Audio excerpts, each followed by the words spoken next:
The Frogman of Beverly Hills. The sun began to set over the rolling hills of Beverly, casting long and golden shadows across the grand estate. Inside the mansion, Granny paced back and forth near the window, her face etched with a deep and persistent worry. She turned to Jed, who was sitting calmly in his large chair, and spoke with a voice full of anxiety. She told him that she wanted to see if Ellie was home yet. Jed, ever the voice of patience, looked up and told her to stop worrying about Ellie. He had told her that many times before, but Granny was not easily comforted. She exclaimed that Jed's only daughter was out with a sailor. Jed nodded slowly and said that he knew that. Granny, her eyes wide, added that he was not only a sailor, but he was also a frogman. Jed sighed softly and said that he knew that too. He told her to go on to bed because Ellie could take care of herself. Meanwhile, outside in the driveway, a young man named Mark stood beside Ellie Mae. The night air was cool and pleasant. Ellie looked at him with a bright smile and said that she surely did thank him for a wonderful evening. Mark, reluctant to leave, asked if they could just sit there and talk for a while. Ellie glanced toward the house and said she saw the light on in Granny's room. She reckoned that Granny was waiting up for her. Mark sighed, expressing a wish that Granny would stop worrying about him being a frogman. It really seemed to upset her, he noted. Ellie explained that she reckoned Granny figured it was kind of dangerous, being underwater so much. Mark smiled and reassured her that it was not all that dangerous. He described it as a fascinating new frontier to the unexplored depths of the ocean and expressed his hope to show it to her soon. Ellie's eyes lit up with excitement.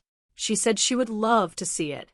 Then, with a playful thought, she asked if he supposed she could get Granny down there.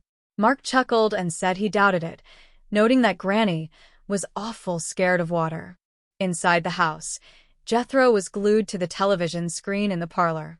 Granny came rushing in, shouting for him to let go of her granddaughter. She called him a fiend in her confusion. Jethro, completely absorbed in his show, told her to be quiet. Jed walked in and asked what was going on. Jethro explained that he was watching the late monster movie. He asked them if they had ever seen the creature from the slimy ooze.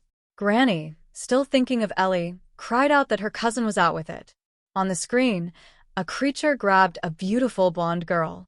Jethro narrated the plot, saying the rascal did not know whether to take her to his world at the bottom of the swamp or to live in her world on a Park Avenue penthouse. He shouted that the monster was dragging her down into the slimy ooze. He called the creature a dandy. Jed shook his head and remarked on what a family they were, saying they were all hooked on freaks. As the movie ended, Jethro announced that the late monster movie was starting next, titled The Lizard That Ate Philadelphia. Granny, however, was half worried out of her mind. She told Jed she had to have somebody to talk to. She repeated that Ellie was out with a naval frogman, and in her mind, she imagined that from the navel down, he was a frog. Jethro, ignoring her, pointed at the screen and listed the characters appearing: a vampire Batman, a green zombie, a werewolf, and a mad scientist. He claimed they were all good guys. Granny gave up in frustration. When Ellie finally walked in, Granny rushed to her and asked where the frogman was and if he had tried to take her to his swamp. Ellie told her of course not. Granny then gave her strange advice, telling her to run to the kitchen, cut a potato in two, rub herself with it, and then bury it. When Ellie asked what for, Granny said it was so she would not get warts. Jed told Granny to leave the girl alone and go to bed. He said he wanted Ellie to get some sleep. He asked Ellie if she had a nice evening, and she replied that it was fine and dandy. She mentioned that she and Mark were going on a picnic tomorrow. The next morning, Granny was still troubled. She decided to check the weather signs, hoping it might rain so there would be no picnic. She muttered that they would not be bothered with ants because the frogman would eat them. She even mistook Mark for a monster when she saw him later, telling him to go home before she got a giant pussycat to eat him.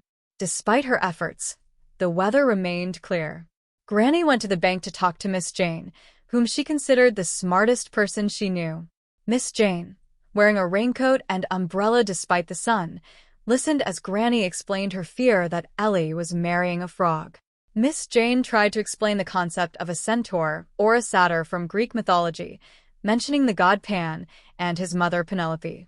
Granny was confused and asked if she could get a doctor named Zeus on the telephone. Miss Jane explained that he only existed in mythology on Mount Olympus. Granny, being a mountain doctor herself, decided she could cure the frogman with a potion. Back at the mansion, Ellie was preparing food for the picnic. She told Jed she was making spaghetti, meatballs, and garlic donuts. Jed tasted them, and, though they were unusual, he told her they were outstanding. He sent her upstairs to get prettied up while he dealt with the food. Granny came in, declaring the kitchen a scientific laboratory to create an anti-frog serum. Jethro, who was starving, tried to eat the picnic food, but Jed told him to take the basket and get better food from Big Mama Nacarelli's. Granny, meanwhile, mixed her secret powders and herbs, chanting about the eye of a newt and hair of a dog to cure the part of Mark that she believed was a frog. When Mark arrived, Granny insisted he drink her green potion, claiming it would cure his bloodshot eyes. Mark drank it, though he said it was awful. Granny watched him closely, asking if he felt tingly. Later, Ellie and Mark left for their picnic, but Granny found a frog near Mark's belongings. She became convinced her potion had worked the wrong way and turned Mark entirely into a frog. She began treating the frog with a red tonic, hoping to reverse the effect.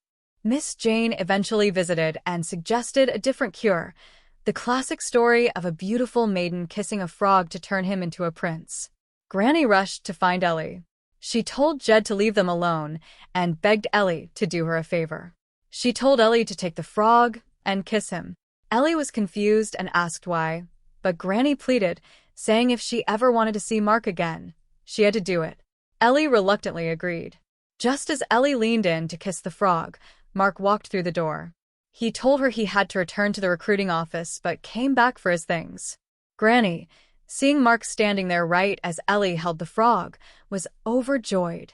She cried out that it worked and that they were touched by an angel.